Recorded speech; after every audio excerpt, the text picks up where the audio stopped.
अस्सलामुअलैकुम। उम्मीद करता हूँ तमाम लोग खैरियत से होंगे। और आज की मार्केट आप लोगों के सामने है जी। करीबन कोई 1700 पॉइंट प्लस हुए थे इंडेक्स के। और उसके बाद जो क्लोजिंग आई है वो 400 पॉइंट प्लस साइड पे आई है मार्केट की। और कल की वीडियो में मैं आपसे बात कर रहा था कि इंडेक्स जो है बेसिकली इसी लेवल के अराउंड, क्योंकि अब सपोर्ट और रेजिस्टेंस एरियाज बड़े वेल डिफाइंड है हमारे सामने, टारगेट्स भी बड़े वेल डिफाइंड है, और जो सपोर्ट जोन है वो भी बहुत अच्छे तरीके से हमें मालूम है। तो मार्केट अब रोजाना 3-3, 4-4 हज़ार पॉइंट बढ़े, जैसे आज आप लोगों ने देख लिया कि अगर 2000 पॉइंट प्लस हुए और 2000 पॉइंट प्लस होकर मार्केट वहीं पे खड़ी रह जाती, तो उसके बाद फिर कल 2000 फिर पॉइंट बढ़ जाते और फिर उसके बाद 188,000 189,000 का टारगेट हिट हो जाता और अगले हफ्ते फिर 191,000 हो जाता।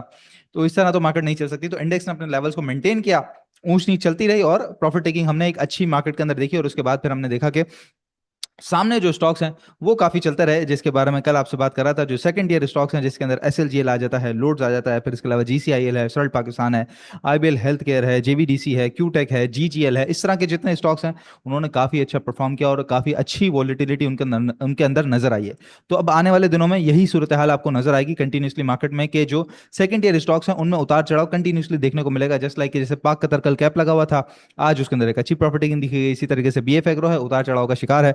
मतलब उतार चढ़ाव का शिकार से मुराद ये कि अप एंड डाउन काम करा रहा है। इसी तरीके से जीएल है, कल ही अपने ग्रुप पे हमने बताया था, उसके बाद उसका एक ब्रेकआउट की सिचुएशन हुई, 590-95 एक रेजिस्टेंस जोन था, वहां पे अच्छी प्रॉफिट टेकिंग है और दोबारा अपने सपोर्ट जोन पे मौजूद है। तो इसीलिए बार बार ये बता रहे हैं कि साथ साथ प्रॉफिट टेकिंग भी करते रहेंगे एटलीस्ट 50% की। तो दूसरी जगह आपको जो ये स्टॉक्स जैसे चल गए आखिरी वक्त के अंदर भी हमने देखा कि एसएलजीएल बड़ी स्पीड से ला हुआ, तो ये जो स्टॉक्स फिर चल जाते हैं तो उसके अंदर आपको फिर शिफ्टिंग करने का मौका और फिर वहां से दोबारा नया प्रॉफिट बनाने का मौका मिल जाता है। अच्छा, अब ऐसी सूरत हाल के अंदर दो दो कैफियत बहुत ज्यादा होंगी आपके जहन में, आपके दिल के अंदर इस वक्त मार्केट को देखते हुए। एक है फियर ऑफ मिसिंग आउट और एक है लालच। फियर ऑफ मिसिंग आउट ये है कि कोई भी स्टॉक चल पड़ा, जैसे मिसाल के तौर पे जीएएल चल गया या माड़ी चल गया या ओजीडीसी ऊपर आ गया या क्यूटेक ऊपर आ गया, सर्ल पाकिस्तान आ गया, आईबीएल है, एसएलजीएल है, कोई भी स्टॉक बड़ी स्पीड से ऊपर आया, तो फौरन आप फियर ऑफ मिसिंग आउट के चक्कर में कि यार मार्केट भी ब्रेकआउट दे दिया है और मेरे हाथ से कुछ निकल ना जाए तो मैं फौरन से ले लूं। और क्या होता है कि वो फौरन से लेने में आप सारा एक साथ ले लेते हैं और उसके बाद वो स्टॉक पता चला कि वो वक्ती तौर पे रेजिस्टेंस पे, उसके बाद फिर नीचे आता है। जस्ट लाइक जीसीआईएल, जैसे परसों रेजिस्टेंस पे था, वक्ती तौर पे थोड़ा सा नीचे आया, तो वहां पे लोग फिर परेशान हो जाते हैं कि यार मैंने तो ठीक लिया था, ये तो चल भी रहा था, अब मेरे साथ क्या हो गया, मैंने लिया उस वक्त ही इसको गिरना था, मैं लेता हूं तो शेयर गिर जाता है। और फिर उसके बाद वो वहां पे आप बेचते हैं कि चल मैं दूसरी जगह पे ट्राई करता हूं, तो वहीं से फिर वो आज जीसीआईएल बढ़ना शुरू हो गया और ऊपर अपने टारगेट पे पहुंचा, फिर वहां से थोड़ी प्रॉफिट टेकिंग आई। तो फेयर ऑफ मिसिंग आउट बहुत ज्यादा होगा कि कोई भी स्टॉक फौरन से बढ़ता हुआ नजर आया तो फौरन से नहीं पकड़ लेना, और अगर फौरन से पकड़ना भी है तो जो टोटल क्वांटिटी, मिसाल के तौर पे अगर आपने उस शेयर में जहन बनाया हुआ था कि मैंने 10,000 स्टॉक्स लेने हैं, तो 10,000 फौरन नहीं ले लेना आप, 4-5 हज़ार, मतलब 40-50% तो फिर फौरन से ले लें कि देखें कि भाई अगर वो रेजिस्टेंस क्रॉस करके सस्टेन कर जाए ऊपर, तो बाकी 5,000 मजीद ऐड कर लीजिएगा। नहीं तो फिर अगर नीचे आया तो नीचे फिर जगह जो सपोर्ट जोन है वहां पे मिल जाएगी आपको, और वहां पे फिर 5,000 मजीद ऐड करेंगे तो एवरेज बाइंग आपकी अच्छी हो जाएगी और स्टॉप लॉस भी बड़ा फिर छोटा सा हो जाएगा, रिस्क टू रिवॉर्ड रेशियो आपका बहुत अच्छा हो जाएगा। तो एक तो है फियर ऑफ मिसिंग आउट, दूसरा है लालच, ग्रीड, के 590 का जीएल है कि अभी 600 भी होगा, 610 भी होगा, उसके बाद 650 भी होगा, फिर 750 भी होगा। इसी तरीके से ओजीडीसी ऑल टाइम हाई पे ट्रेड कर रहा है, 340 का रेजिस्टेंस से बड़ी आसानी से क्रॉस कर जाएगा, अभी 370 380 पे मैं बेच दूंगा। या फिर इसके अलावा जीसीआईएल जैसे 37-30 के ऊपर जो एक इसका रेजिस्टेंस जोन था, तो वहां से और बढ़ेगा, 38 हो जाएगा, 39 हो जाएगा। मैंने वीडियो में देखा है, मैंने ग्रुप पे सुना है, तो मैं फिर बेचूंगा। और उसके बाद फिर जब वो नीचे आ जाता है वक्ती तौर पर कुछ थोड़ी बहुत प्रॉफिट टेकिंग उसमें होती है या सपोर्ट को रीटेस्ट करने आता है, क्योंकि टेक्निकल्स ने अपना काम करना है, तमाम जावियों को पूरा करके स्टॉक चलेगा।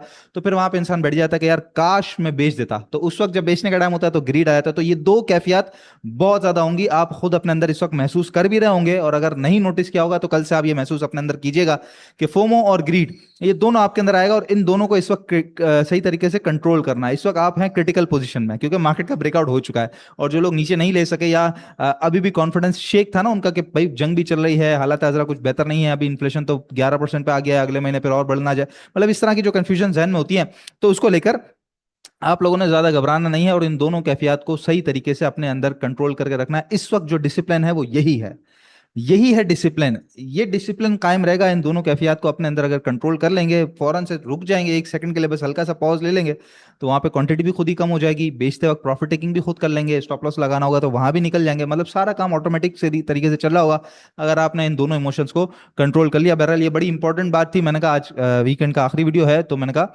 आपको सही तरीके से बता दूं, क्योंकि कल वीकेंड भी है, 182,000 से इंशाल्लाह ताला ऊपर की तरफ क्लोजिंग आ जाती है, तो हम बेहतर तरीके से मार्केट के हालात बढ़ते चलते देख सकेंगे।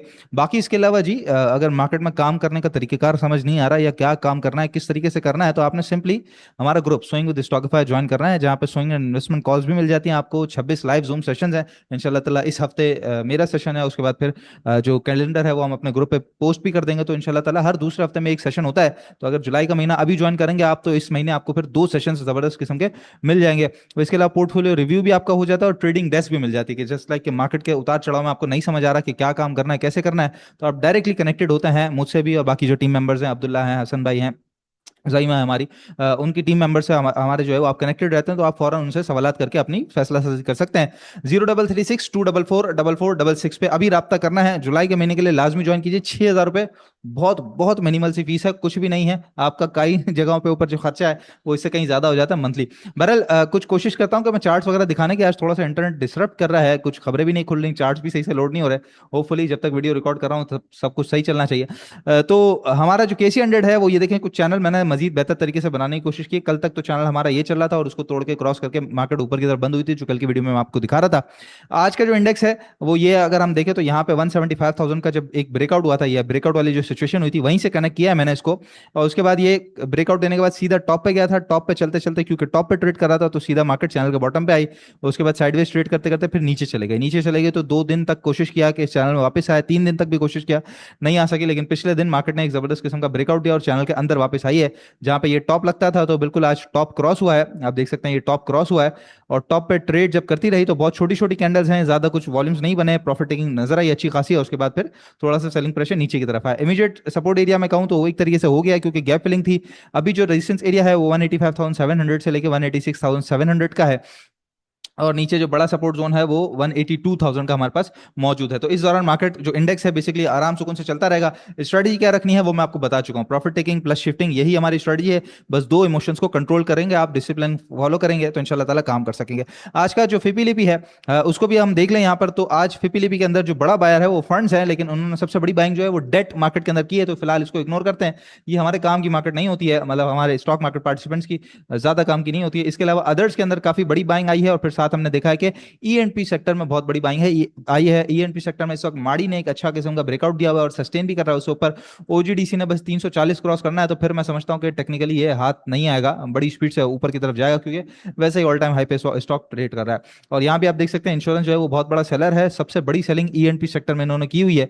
और वैसे तो डेट मार्केट है, इसको इग्नोर करें तो E&P सेक्टर है जिसमें सबसे ज्यादा इन्होंने सेलिंग की हुई है। बाकी इंडिविजुअल्स ये नेट बायर हमें नजर आते हैं और अक्रॉस द बोर्ड इनकी बाइंग नजर आ रही है हमें, सिवाय सीमेंट के और इसके अलावा अदर्स के। तो सीमेंट जो इंडिविजुअल्स हैं वो आज अच्छे खासे बायर्स हमें नजर आए हैं और होपफुली मैं उम्मीद यही करता हूं कि नीचे की तरफ जब मार्केट आई हो, जब भी इन्होंने बाइंग की हो, तो बहुत अच्छी बात है। बहरहाल पीपीली भी बड़ा नॉर्मल था और उसी तरीके से कहीं सेलिंग है तो कहीं बाइंग है, तो ये प्रॉफिट टेकिंग वाला सिलसिला इस तरीके से कंटिन्यू हमें नजर आ रहा है। और सिचुएशन आपके सामने है, 470 पॉइंट प्लस, जहां इंट्राडे में 1840 पॉइंट प्लस हुए थे और मार्केट ने इंडेक्स ने अपने लेवल को मेंटेन किया और उसके बाद फिर प्रॉफिट टेकिंग और बाकी स्टॉक जो है वो चलते रहे। बाकी कुछ खबरों की तरफ आ जाएं तो पाक कतर फैमिली तकाफुल ने ग्लोबल रिकॉग्निशन हासिल कर ली है और एक इंटरनेशनल अवार्ड भी इसको मिला है इंटरनेशनल तकाफुल समिट पे लंदन में जो हुआ था। तो ये कंपनी के लिए बेहतर खबर है कि जरा पाकिस्तान के अलावा भी जरा इसकी ग्लोबल रिकॉग्निशन बन रही है, तो ये एक अच्छा एक जेस्चर जाता है। इसके अलावा हाइनून लेबोरेटरीज की ग्रीनफील्ड बेट है, कहती है कि एक्सपोर्ट पुश कर लिया है हमने यहाँ पर और अगला स्टेज जो है वो नेक्स्ट ग्रोथ चैप्टर का वो यहाँ पे शुरू हो चुका है। तो ये एक बहुत अच्छी बात है कि अब ग्रोथ की तरफ भी बढ़ रही है कंपनी और साथ में जो है वो USD के जो रेवेन्यू ग्रोथ है वो करीबन करीबन डोमिनेटेड रेवेन्यू ग्रोथ करीबन 9.6% पे CAGR पे चल रही है और इंडस्ट्री का जो एवरेज है वो 3.5% है, 3.4% है। तो उससे काफी ज्यादा अच्छी ग्रोथ इस कंपनी की चल रही है। और इसके अलावा इसकी जो बाइंग रेटिंग है वो भी आई है और जो टारगेट प्राइस बनता है वो 1194 रुपए का बाइंग प्राइस बनता है। 1,040 रुपए इस वक्त करंट प्राइस कंपनी का चल रहा है और BMA कैपिटल की तरफ से ये टारगेट प्राइस इसका आया है। तो बेहतर है जी, जो लोग इन्वेस्टमेंट करना चाहते हैं करीबन करीबन आपको 125 से 150 रुपए ऊपर की जगह मिल रही है दिसंबर 26 तक, तो ये एक अच्छा आपके लिए गेन का चांस हो सकता है। इसके अलावा रिफाइनरी की रिलेटेड पिछले दिनों मैं आपसे खबर डिस्कस कर रहा था कि इसके ऊपर जो HSD है, हाई स्पीड डीजल डीजल पे जो ड्यूटी है उसको 7.5% से घटा के 5% कर रहे हैं, मतलब 2.5% उसमें कटौती कर रहे हैं। और रिफाइनरीज उसको रिजेक्ट कर रही हैं और अभी तक मामला उसी तरीके से चल रहा है। तो फिलहाल हम कोई भी अच्छी और मजीद पॉजिटिव डेवलपमेंट फिलहाल जो रिफाइनरी अपग्रेडेशन प्लान है उसको लेकर नहीं देख रहे हैं। अभी भी फड्डा फंसा हुआ है मार्केट के अंदर, मसला फंसा हुआ है। तो ये जैसे ही क्लियर होगा इंशाल्लाह ताला उसके बाद ही मोस्ट प्रोबेबली शायद रिफाइनरीज को चलता हुआ देखेंगे। लेकिन वैसे अभी इस वक्त जो बेहतर नजर आ रहा है वो नेशनल रिफाइनरी और सिनर्जी काफी तगड़ा नजर आ रहा है दोनों करंट रेट्स के ऊपर। और इसके अलावा पाकिस्तान रिफाइनरी 36-50 रुपए से ऊपर अगर आ जाएगा तो 38 रुपए तक के लिए बेहतर हो जाएगा। बाकी अटक रिफाइनरी तो हमेशा ब्लू चिप आइटम है, कभी भी उसके अंदर इन्वेस्टमेंट कीजिए, अच्छा ही गेन आपको देता है। और मार्केट जब नीचे भी गए उसके बाद भी आपने देख लिया कैसा जबरदस्त इसने परफॉर्म किया है।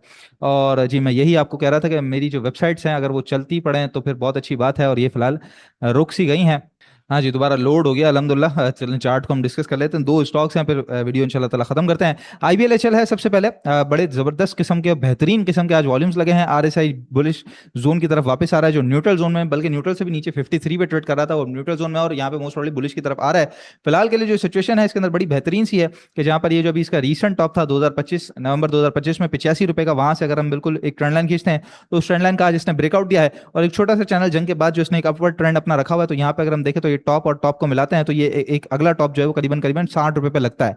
अच्छा, इसकी जो स्विंग हाई से स्विंग लो तक हम फिबोनाची रख के देख लेते हैं तो जो टारगेट प्राइसेस है वो हमारे सीधे सीधे सामने आ जाएंगे कि जहां पर अभी ये 60 रुपए के बाद अपने ग्रीन जोन में आएगा। तो इसका मतलब ये है कि 60, 60, 50, 61 रुपए, ये बहुत इंपॉर्टेंट नंबर है कि जहां पर ये जो शॉर्ट टर्म का चैनल है ये भी टूटेगा और साथ अपने ग्रीन जोन में, फिबोनाची के ग्रीन जोन में भी वापस आएगा, जहां पे इमीडिएट टारगेट एरियाज 66-50 के और फिर 75 रुपए तक के टारगेट आपको मिल सकते हैं आईबीएलएचएल में। तो जिनके पास पुराना रखा हुआ है, आज नीचे का रखा हुआ है, तो कोशिश कीजिएगा अगर 60 रुपए क्रॉस ना कर सके, 60-61 रुपए, तो कुछ प्रॉफिट टेकिंग जरूर कीजिएगा कि दोबारा बाइंग ऑन डिप का मौका मिलेगा। और जितने भी नए बायर्स हैं वो इंतजार कीजिए, 60-61 रुपए क्रॉस करके अगर सस्टेन कर जाता है, खासतौर पर अगर कल वीकली क्लोजिंग दे देता है, तो बहुत छोटा सा स्टॉप लॉस आपका करीबन करीबन 58 रुपए से नीचे नीचे का लगेगा, या 60 रुपए से नीचे नीचे का ही लगेगा, 59.90, 59.50। और जो टारगेट एरियाज हैं वो 66-50 और फिर 75 रुपए तक के टारगेट के लिए स्लोली एंड ग्रेजुअली आप कंटिन्यू करके चल सकते हैं आईबीएलएचएल को। इसके अलावा अगला स्टॉक है हमारे पास माड़ी एनर्जीज, और माड़ी एनर्जीज ने भी जैसे अभी मैं डिस्कस कर रहा था कि काफी अच्छा सस्टेन कर रहा है। बहुत बड़े और अच्छे किस्म के वॉल्यूम्स इसके अंदर लगे हैं। पिछले दिन जो जून क्लोजिंग में वॉल्यूम्स लगे थे वो भी कुछ नहीं है आज जितने बड़े इसके अंदर वॉल्यूम्स लगे हैं, और आरएसआई भी बड़ा जबरदस्त इस वक्त नजर आता है। यहाँ पे हमें जो चार्ट के ऊपर पोजीशन है फिलहाल, जो इसका टॉप था करीबन 800 रुपए का, उसके बाद से यहाँ पर 750 रुपए और फिर इसको कंटिन्यू करते हैं तो इमीडिएट ट्रेंड लाइन का रेजिस्टेंस है। अच्छा, पिछले दिन जो इसने हाई लगाया था 680 रुपए का, आज भी सेम हाई है, तो डबल टॉप की एक सिचुएशन है। लेकिन अगर ये टूट जाता है, जैसे अगर एक कल ऊपर खुलता है और ये 685-87 का लेवल अगर क्रॉस कर जाता है, खासतौर पर मैं समझता हूँ 690, अगर तो ये लेवल क्रॉस कर जाता है तो इसके अंदर भी बहुत तगड़ी और बेहतर किस्म की पोजीशन बन रही है, जहां पे इसके अंदर भी हम फिबोनाची के हिसाब से अगर अपने टारगेट एरियाज निकालते हैं यहाँ पे, तो आप देख सकते हैं कि ये गोल्डन जोन में अपने वापस आया, जहां पे इमीडिएट टारगेट एरिया 702 और फिर 744 रुपए तक के टारगेट के लिए आप कंटिन्यू कर सकते हैं। तो पहले आप कोशिश कीजिएगा कि 690 अगर क्रॉस कर जाए तो फिर बाइंग ज्यादा बेहतर बनेगी, जहां पे 705 रुपए तक, 702, 705 ये पहला टारगेट बनेगा, फिर 725 बनेगा, फिर 745 रुपए तक के टारगेट के लिए आप कंटिन्यू करेंगे, जहां पे स्ट्रिक्ट स्टॉप लॉस फिर 685 रुपए से या 680 रुपए से नीचे नीचे का होगा। तो छोटा सा स्टॉप लॉस होगा, टारगेट इसके अंदर बड़े हो सकते हैं।